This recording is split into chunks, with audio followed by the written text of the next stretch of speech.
সূরা ইখলাসে আছে কুল হু আল্লাহু আহাদ, বলো আল্লাহ এক ও অদ্বিতীয়। আর ঋগ্বেদে আছে একং ব্রহ্ম দ্বিতীয়ং নাস্তি নেহেনা নাস্তি কিঞ্চং, সৃষ্টিকর্তা মাত্র একজন, ওই দ্বিতীয় কেউ নেই, কিঞ্চিত পরিমাণেও নেই। তখন আমার মাথায় চিন্তা আসলো যে সৃষ্টিকর্তা যে একজন, কিন্তু আমরা তো অনেক ধরনের মূর্তির পূজা করি, তাহলে এগুলো কোত্থেকে আসলো? অথচ বেদে আছে নাচ্চি কাচ্চি জাদিতা না জাদিপা নাস্তি প্রতি মাস্তি, সৃষ্টিকর্তার কোনো প্রতিকৃতি নেই, কোনো ছবি নেই, কোনো মূর্তি নেই, কোনো ফটোগ্রাফি নেই, কোনো আইডলস নেই। তাহলে আমরা কেন এই ভ্রান্তিক বিষয়গুলো নিয়ে পড়ে থাকবো? আমার চিন্তা ভাবনা শুরু হলো, আরো জানলাম। হিন্দু ধর্মের কল্কি অবতার নামে একটা বই আছে, ওই কল্কি অবতারে একটা শেষ অবতার যার নাম হবে নরসংসা। নরসংসা অর্থাৎ প্রশংসিত ব্যক্তি। প্রশংসিত ব্যক্তিকে আপনি যদি আরবিতে নিয়ে যান তাহলে হবে মোহাম্মদ। মোহাম্মদ অর্থ হচ্ছে প্রশংসিত ব্যক্তি। ওই থেকে আর কি মনের মধ্যে একটা খটকা, যে আরেকটা মন্ত্র আমি পেলাম কল্কি অবতারে, লা ইলাহা হরিতি পাপং ইল্লো ইলাহা পরম পাদম জন্ম বৈকুণ্ঠ অপরিণীতি জপি নাম মোহাম্মদম। এখানে আল্লাহর কথা আছে, রাসূল সাল্লাল্লাহু আলাইহি সাল্লামের কথা আছে।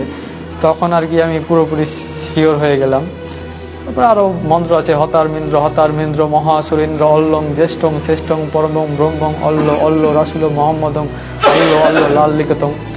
এই ধরনের এই মন্ত্রগুলোতে আর কি কল্কি অবতারে মোহাম্মদের, আমাদের যে নবী, শেষ নবী মুহাম্মদ সাল্লাল্লাহু আলাইহি সাল্লামের কথা আছে।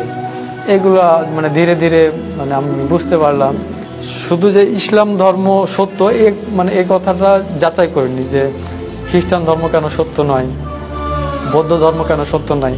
সবগুলো ধর্ম যাচাই করতাম। বিভিন্ন পাদ্রীরা প্রশ্ন করতো ডক্টর জাকির নায়েককে, বিভিন্ন ধর্মের যাজকরা আসে প্রশ্ন করতো যে ডক্টর জাকির নায়েক যেসব উত্তর দিতেন কোরআন হাদিস থেকে, আশ্চর্যজনক। ইসলাম ধর্ম যে সত্য এটা যে তিনি বুঝিয়েছেন, এই কথাটা এইটা আমার মাথায় গেঁথে গিয়েছিল। এরপরে আমি ইউটিউবে একটা চ্যানেল পেলাম হেদায়েতের পথে।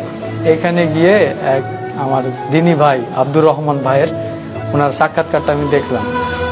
আল্লাহর কসম, আল্লাহর কসম, এই ভিডিওটা দেখার পরে আমার এই মুহূর্তে ইসলাম ধর্ম গ্রহণ করতে হবে এরকম একটা চিন্তা ভাবনা আর কি। ওনার নাম্বারটা নিলাম, নাম্বারটা নিয়ে ফোনে সেভ করে রাখলাম।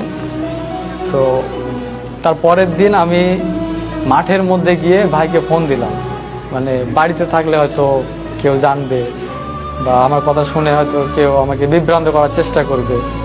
তো আমি ফোন দিলাম ভাইকে, ভাইয়ের সঙ্গে যোগাযোগ হলো। তো ভাই আমাকে একটা প্রশ্ন করেছিল যে তুমি যে ইসলামে আসবা, তুমি কি ইসলামের প্রতি ঠিক থাকতে পারবা? তো আমি আপনাকে ওনাকে বলেছিলাম যে আপনার এই ঈমানদীপ্ত সাক্ষাৎকার দেখলাম, এরপর আপনি যদি এত দূর পর্যন্ত আসতে পারেন তো আমি কেন পারবো না? আমিও তো একজন মানুষ।